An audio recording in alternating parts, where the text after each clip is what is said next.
Episode 222 the snake and eagle meet.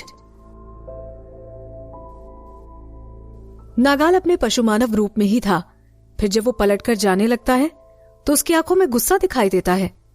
चांदनी को अभी खुद ही सब करना पड़ रहा होगा। उसे जल्दी उसके पास पहुंचना था। अबीर कुछ दूर उसका पीछा करता है और फिर बोलता है, अगर तुम अभी जाकर उससे मिलोगे तो तुम उसके लिए खतरा पैदा कर दोगे।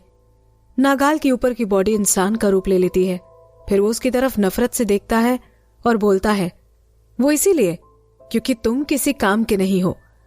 अब जब मैं यहां हूं तो देखना कि पास आने की हिम्मत कौन करता है।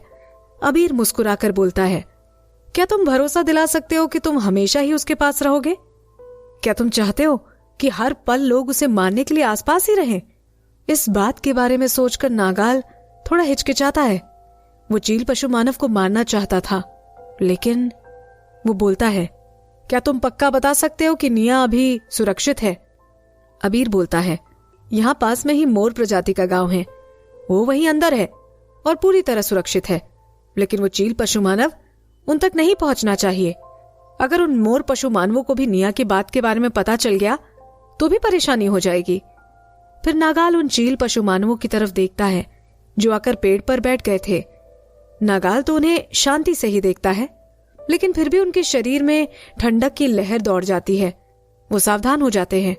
नागाल बोलता है, हमेशा सतर्क रहने के बजाय क्यों ना हम एक एक करके इन सभी को मार ही दें। अबीर बोलता है, ठीक है। वो इस बार धीरे नहीं बोलता है और चील पशु मानव उनकी बात सुन लेते हैं। अब वो बैठकर मरने का इंतजार तो नहीं कर सकते हैं, और फिर जब वो वहां से उड़ते हैं तो उन्हें हमला करने का मौका ही नहीं देते हैं। फिर आपस में चर्चा करके वो दो चील पशु मानवों को पशु नगर भेजते हैं ताकि वो वहां से और भी पशु मानवों को लेकर आ सके। उन्हें सिर्फ वहां तक संदेश भिजवाना था कि निया समुद्र की चट्टान पर है। फिर तो एप किंग और लेपर्ड किंग जरूर और पशु मानवों को भेज ही देंगे। यही एक रास्ता है कि वो इस जंग को जीत जाए। अबीर आसमान की तरफ देखता है और उनके प्लान के बारे में पता चल जाता है। उसे ये नागाल के दृष्टिकोण से समझ में आता है। वो किसी को संदेश लेकर भेज रहे हैं। एक चील पशु मानव को वापस जाकर आने में 14 दिन लगते हैं। हमारे पास इन चील पशु मानवों को मारने के लिए 14 दिन हैं। फिर तुम निया को छोड़ सकते हो। फिर नागाल अबीर की तरफ देखता है। अब उसकी आंखों में उन्हें मारने की इच्छा कम हो जाती है, क्योंकि उसे अबीर में नकली इंसान दिख रहा था। एक क्षण के लिए अबीर के चेहरे पर मुस्कान आ जाती है। वो बोलता है, ठीक है, फिर मैं वापस जाकर निया का ध्यान रखता हूँ। वो अकेली है तो तुम्हें भी उसकी चिंता हो रही होगी, है ना? इतना बोलकर वो फिर चील बनकर उड़ जाता है। वो अपने साथ निया को लेकर नहीं जा रहा था, इसीलिए वो पशु मानव भी उसका पीछा नहीं करते हैं। अभी निया को जोर से अपने चेस्ट पर लगा लेता है। फिर वो मन में सोचता है कि जब उसे मौका मिलेगा वो चील पशु मानव को जरूर मार देगा। अबीर फिर से मोर प्रजाति में आ जाता है, लेकिन उसे बाहर ही रोक लिया जाता है। अब उसके पास कोई ऑप्शन नहीं था, तो वो उस मोर पशु मानव को निया को बाहर भेजने के लिए बोलता है। थोड़ी देर में निया मोर पर बैठकर आती है। जब वो देखती है कि अबीर सही सलामत है तो उसके दिल को राहत मिलती है। निया को बाहर छोड़कर वो मोर वापस उड़ जाता है। निया खुश होकर बोलती है, क्या तुमने उन्हें वापस भेज दिया है? क्या अब हम यहाँ से जा सकते हैं? उसने अपने सारे सामान को अपने चेस्ट पर पकड़ रखा था। जब वो अबीर के हाथ में एक पीली चिड़िया को देखती है तो उसके मुंह में पानी आ जाता है। अबीर निया के सर को सहलाते हुए बोलता है, तुम्हें भूख लगी होगी ना? तुमने सुबह से कुछ नहीं खाया है।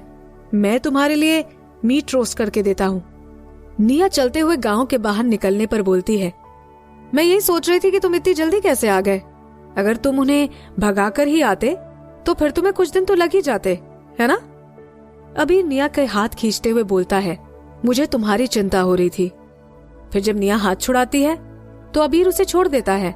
वो बोलता है, मैं सिर्फ तुम्हें बता रहा था कि साफ पानी यहाँ है। निया ओह बोलकर अपने बाल ठीक करती है। वो अबीर से कुछ दूरी बनाकर चल रही थी। अबीर बोलता है, तुम 1 महीने बाद जन्म दे दोगी, तो मैं चाहता हूँ कि तुम जन्म दे दो। हम उसके बाद ही यहाँ से जाते हैं। वो लोग बात करते करते नदी तक पहुंच जाते हैं। निया अपने हाथ धोकर नदी के पास में बैठ जाती है। वो पानी में अपने चेहरे पर निशान देखती है तो फ्रीज हो जाती है। फिर जोर जोर से हंसने लगती है। निया मुस्कुराकर बोलती है, ठीक है, तब तो नागाल और जिराज भी आ जाएंगे। फिर तो मुझे किसी का डर नहीं होगा। फिर वो पानी पीने लगती है। वो उस एंगल पर आ जाता है जहां निया उसे देख नहीं पाती है। फिर वो बोलता है, मैं उन लोगों पर नजर रखूंगा। नदी के पास निया को पर्याप्त खाना मिलता है।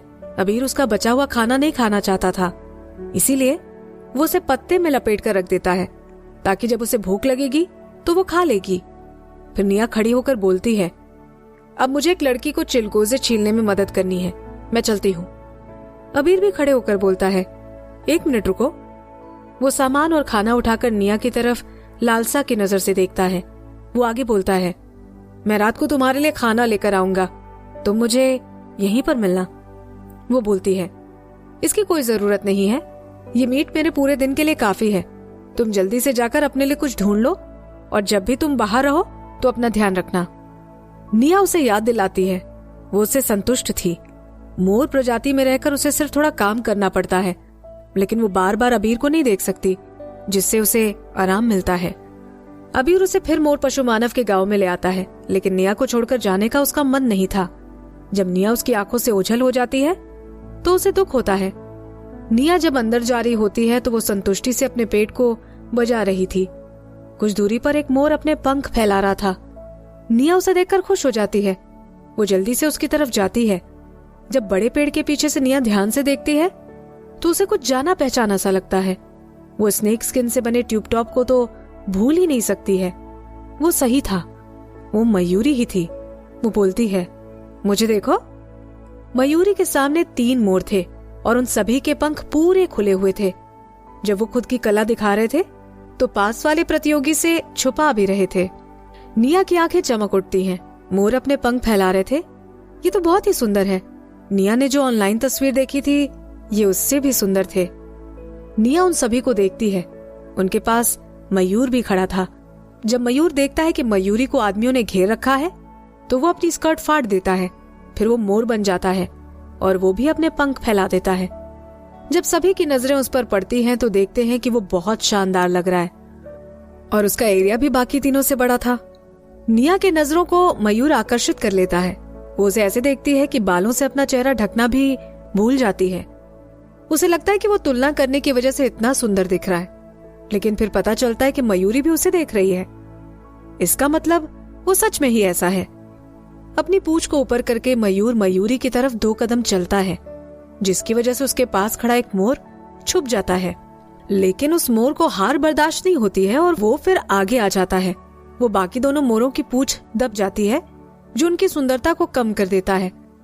गलती से उसकी नजर निया पर चली जाती है और वो कुकू आवाज निकालना शुरू कर देता है। वो बोलता है, उधर देखो, कोई दूसरी प्रजाति की लड़की मयूर को देख रही है। निया को उन पक्षियों की आवाज समझ नहीं आती है और मोरों की आवाज बहुत धीरे होती है, इसीलिए निया को कुछ भी पता नहीं चलता। उसकी आंखें अभी भी मोर की सुंदर पूंछ पर ही थी। कितना सुंदर है। वो उसमें से एक पंख तोड़कर अपने साथ ले जाना चाहती थी, लेकिन वो फिर सोचती है कि ये इतनी सुंदर है तो इसमें पंख तोड़ना बेकार होगा। उसके बोलने पर मयूर निया की तरफ देखता है। उसकी नीली और काली आंखों में परेशानी दिखाई देती है, लेकिन फिर उसको घबराया हुआ देखकर मयूर के दिल से परेशानी कम होने लगती है। वो भी उसको देखकर खुश हो जाता है। भले ही वो गंदी दिखती हो, लेकिन आखिरकार है तो वो एक लड़की ही। किसी भी लड़की से ये तारीफ सुनना तो अच्छा ही होता है ना?